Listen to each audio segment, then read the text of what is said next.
Look TV төлбөр төлөх заавар. Univision-ээр төлбөр төлөх заавар.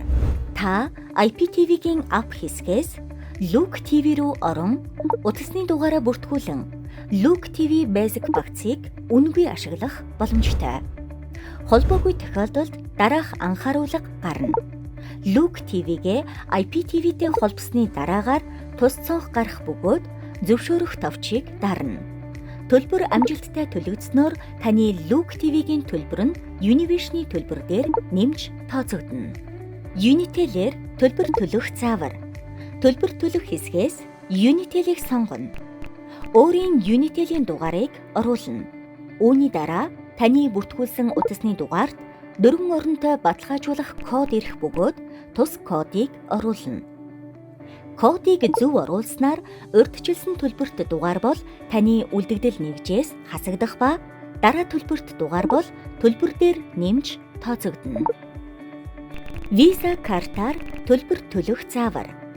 Картын мэдээллийг зааврын дагуу үнэн зөв оруулна.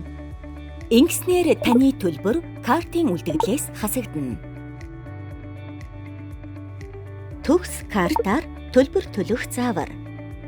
Төлбөрийг таны төгс картын үлдэгдлээс хасах зөвшөөрөл асууна. Тийм гэсэн цонхыг дарснаар картын үлдэгдлээс хасагдана. Төгс картыг цэнэглэхдээ картын дугаарыг оруулан цэнэглэх товчийг дарна. QPay-ээр төлбөр төлөх заавар. Та аль банкны QR код ашиглан төлөхөө сонгоно. Интернет банкаараа орон QR код уншуулна. Ингэснээр таны төлбөр картын үлдэгдлээс хасагдана. Social Pay-ээр төлбөр төлөх заавар. Social Pay-д бүртгэлтэй гар утасны дугаараа оруулна. Үргэлжлүүлэх цонхыг дарна. Ингэснээр таны Social Pay дээрх нэхэмжлэхийг төлснөөр таны дансны үлдэгдлээс төлбөр хасагдан багц идэвхжинэ. Купон код. Зөв оруулснаар купон кодоор төлбөр төлөгдөнө.